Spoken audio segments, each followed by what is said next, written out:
नमस्कार दोस्तों, welcome to career एजुनेस्ट। और आज की इस वीडियो में जो फाइनेंशियल मैनेजमेंट का हमारा कैपिटल बजटिंग का जो टॉपिक चल रहा है उसका जो लास्ट टॉपिक है या यूँ कहे उसकी जो लास्ट मेथड है उसको हम डिस्कस करने वाले हैं, डिस्काउंटेड पे बैक मेथड। ये इस सीरीज़ का लास्ट और छठा वीडियो है। ये दोनों ही तरीके से आपके लिए यूजफुल है, या कंपटीशन एग्ज़ाम की प्रिपरेशन कर रहे हो या कॉलेज एग्ज़ाम की आप प्रिपरेशन कर रहे हो, लाइक बीकॉम, बीबीए, एमबीए, जहाँ भी आपके फाइनेंशियल मैनेजमेंट है। आज के इस टॉपिक में हम जानेंगे डिस्काउंटेड कैश फ्लो मेथड्स कौन कौन से हैं, डिस्काउंटेड पे बैक मेथड क्या है, और सेलेक्टिंग द अप्रोप्रिएट मेथड कौन सा मेथड है जो हमें सेलेक्ट करना चाहिए। तो आज की इस वीडियो में हम बात करने वाले हैं discounted pay back period method की। क्या होता है, देखो हमने पहले ये देख लेते हैं कौन कौन से मेथड होते हैं। हम डिस्कस कर रहे हैं कि जो कैपिटल बजटिंग है उसकी दो मेथड होते हैं, एक ट्रेडिशनल मेथड और दूसरा हो गए मॉडर्न या time adjusted method. Traditional method में हमने देखा था पे बैक पीरियड मेथड और ARR मेथड, और मॉडर्न में हमने NPV method, PV index method और IRR मेथड, और एक हो गया जो ये पे बैक है ट्रेडिशनल वाला, इसी को ही मॉडिफाइड करके इसको क्या करना, डिस्काउंटेड करना और इसको कैलकुलेट करना। आपने अगर वो क्लासेस नहीं देखी है तो आप वहाँ से देख लीजिए। हमने NPV कर लिया, PV इंडेक्स कर लिया, IRR कर लिया, और आज हम बात करने वाले हैं डिस्काउंटेड पे बैक मेथड की। अब डिस्काउंटेड पे बैक मेथड को पढ़ने से पहले हमें पता होना चाहिए कि पे बैक मेथड क्या होता है। मैं यहाँ पे थोड़ा सा ओवरव्यू करवा देता हूँ। फॉर एग्जाम्पल, हमने किसी प्रोजेक्ट में इन्वेस्टमेंट कर रखा है, फॉर एग्जाम्पल 1 लाख रुपीज़ का हमने इन्वेस्टमेंट कर रखा है, और उस प्रोजेक्ट की जो लाइफ है, life in year for example कितनी है, 5 साल है। और हमारा उस प्रोजेक्ट से जो कैश इनफ्लो है एनुअली हमें कितना रिटर्न हो रहा है, 40,000 रुपये हमें हर महीने हर ईयर हमें प्राप्त हो रहे हैं एनुअली। तो पे बैक में यही जाना जाता है कि जो इनिशियल इन्वेस्टमेंट हमने किया वो कितने टाइम पीरियड में हमें वापस रिटर्न हो जाएगा, यानी हमारी जो इन्वेस्टमेंट है उसकी वापसी कितने टाइम में हो जाएगी।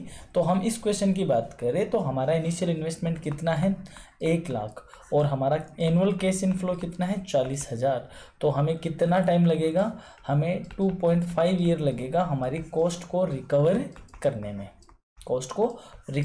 में। तो ये कॉस्ट रिकवरी पीरियड को बताता है। अब डिस्काउंटेड क्या बताता है, डिस्काउंटेड ये कहता है कि जो हमें हर साल 40,000 रुपये मिल रहे हैं, इसमें क्या ऐड कर दें, टाइम फैक्टर का एडजस्टमेंट कर दिया जाए। इसमें किसका एडजस्टमेंट कर दिया जाए, टाइम फैक्टर का। और जैसे इसमें टाइम फैक्टर का एडजस्टमेंट किया जाएगा, इसे पर्टिकुलर किसी रेट पे क्या करना होगा, डिस्काउंट करना होगा, या पर्टिकुलर रेट पे रुपीज़ की प्रेजेंट वैल्यू को हमें फाइंड आउट करना होगा, और वो प्रेजेंट वैल्यू ही हम CIF मानकर उसको हम देखेंगे कि वो कितने टाइम में रिकवर हो रहा है।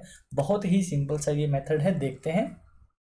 This method recognises the time value of money by combining payback with discounted cash flow, यानी कि जो डिस्काउंटेड कैश फ्लो है उनको कंबाइन करके हम देखा जाए कि हमारे जो मनी है उसकी टाइम वैल्यू क्या है। It can be defined as the number of years required to recover the initial investment from the discounted cash flows, यानी कि डिस्काउंटेड कैश फ्लो के अकॉर्डिंग हम देखेंगे कि हमारा पे बैक पीरियड क्या है।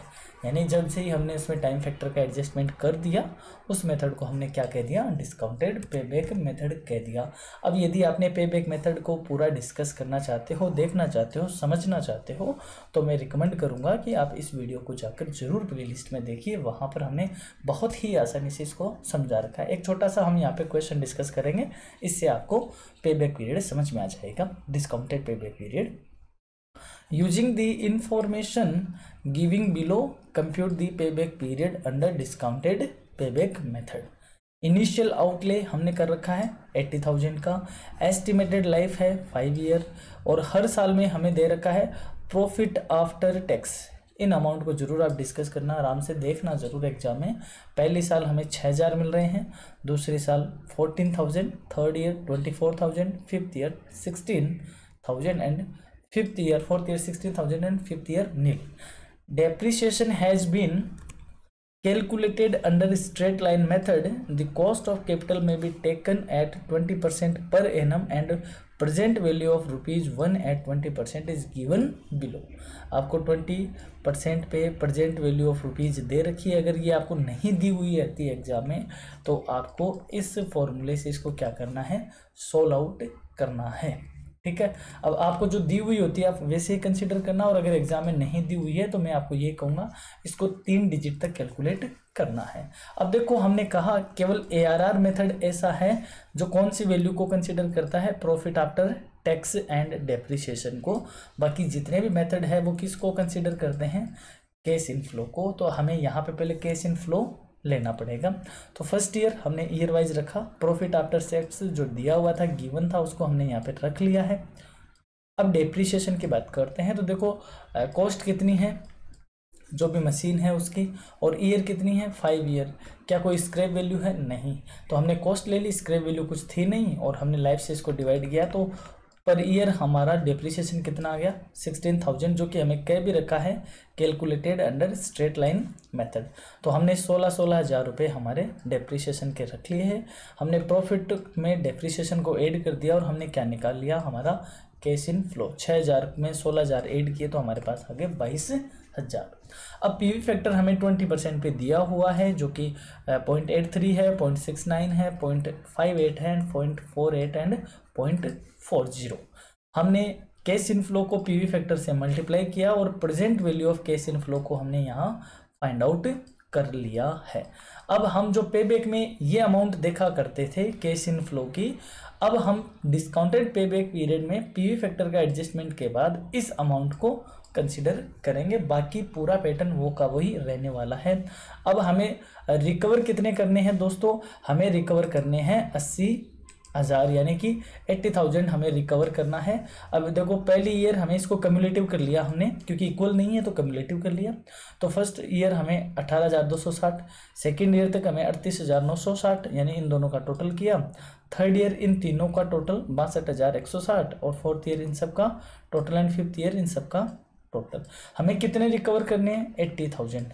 तो 80,000 कहाँ तक रिकवर हो रहे हैं आप देख पा रहे हो, 4 साल पूरे पूरे लग रहे हैं, 4 साल तो पूरे पूरे लग रहे हैं। तो हमने यहाँ पे 4 ईयर तो रख लिया, प्लस 80,000 4 ईयर तक हमें रिकवर हो चुके हैं 77,520 यानी 77,520। बाकी कितने हैं, हमें 2480 रुपये और रिकवर करने हैं। तो ये हमने ऊपर रख लिया। ये कहाँ रिकवर होंगे, फिफ्थ ईयर में रिकवर होंगे, और फिफ्थ ईयर में हमें अमाउंट कितना मिल रहा है 6,400। तो 6,400 से हमने इसको डिवाइड कर दिया। हमारा एग्जैक्ट जो डिस्काउंटेड पेबैक पीरियड है वो कितना आ गया 4.4 ईयर। ये हमारा इसका आंसर हो गया। तो देखो कितना आसान है। हम पेबैक पीरियड में इस वैल्यू को कंसिडर कर रहे हैं जिसमें कोई टाइम फैक्टर का हमने एडजस्टमेंट नहीं किया है। डिस्काउंटेड में हमने इसको कंसिडर करना है, यानी टाइम फैक्टर का एडजस्टमेंट करने के बाद present value of cash inflow को हमें लेना है। ये इक्वल कभी नहीं आएगा, जब हम टाइम फैक्टर को एडजस्ट कर देंगे तो इक्वल होगा भी नहीं। हमने इसको कम्युलेटिव करना है और हमें हमारा कैलकुलेशन एज पर दी प्रीवियसली फॉलो करना है। आई होप आप इस मेथड को समझ गए होंगे। अब हम इस टॉपिक के लास्ट सेगमेंट पे पहुंच गए हैं, सेलेक्टिंग द एप्रोप्रिएट मेथड। हमारे पास खूब सारे मेथड हमने डिस्कस कर लिए, ARR, पे back, NPV, PV index, IRR। तो हमें कौन सा सेलेक्ट करना चाहिए, तो सेलेक्ट करने के कुछ मेथड्स है, जिसमें से जो पीटर फील्ड जिसने मेथड बताया था उनके अकॉर्डिंग वो बेस्ट मेथड होगा जो शेयर होल्डर्स की ई स्टेट को क्या करता हो, मैक्सिमम करता हो। यानी कि वह मेथड सबसे बढ़िया मेथड है जो शेयर होल्डर की ई स्टेट में इंक्रीमेंट करता हो, टोटल कैश फ्लोज को स्ट्रीम करके प्रोजेक्ट की प्रॉफिटेबिलिटी को क्या करता हो, मेजर कर सके। ऐसा मेथड जो प्रोजेक्ट की प्रॉफिटेबिलिटी को प्रॉपर तरीके से मेजर कर सके, वह मेथड क्या है, बेस्ट मेथड है। एक्सेप्टेबल एंड रिजेक्टेबल प्रोजेक्ट्स में डिफरेंस कर सके, ऐसा मेथड जो हमें प्रॉपरली आंसर दे सके कि कौन सा मेथड हमें एक्सेप्ट करना चाहिए और कौन सा रिजेक्ट करना चाहिए, इसका proper indication they, that method is the best method. फिर है प्रोजेक्ट्स को प्रायोरिटी दे सके, हमें ये बता सके कि हमें कौन से मेथड में या कौन से प्रोजेक्ट में हमें पहले इन्वेस्टमेंट करना चाहिए और कौन से मेथड में प्रोजेक्ट में बाद में इन्वेस्टमेंट करना चाहिए, या यूँ कहे प्रोजेक्ट को वह क्या दे सके, प्रॉपर रैंकिंग दे सके, वह मेथड क्या होगा, बेस्ट मेथड होगा जो शेयर होल्डर्स की ई स्टेट को क्या करती हो, मैक्सिमम करती हो। यानी शेयर होल्डर की ई स्टेट का मतलब होता है संपदा, संपदा, ठीक है, उस संपदा को क्या करती हो, बढ़ाती हो, यानी शेयर की मार्केट वैल्यू को बढ़ाती हो। That method is the best method according to Peter Field. तो ये वो मेजर्स है जो कि हमें पता है कि इस स्टेट में बढ़ाना, प्रोजेक्ट्स को प्रायोरिटी दे सके, एक्सेप्टेबल और रिजेक्टेबल प्रोजेक्ट्स में डिफरेंस कर सके और प्रोजेक्ट की प्रॉफिटेबिलिटी को मेजर कर सके। That method is the best method, या वह एक अप्रोप्रिएट मेथड होगा। और जो छोटे केस इनफ्लो की तुलना में बड़े केस इनफ्लो को क्या करती हो, प्रायोरिटी देती हो या बड़े केस फ्लो को लाइक करती हो, वह मेथड क्या है, सुटेबल एंड अप्रोप्रिएट मेथड होगा कैपिटल बस्टिंग का।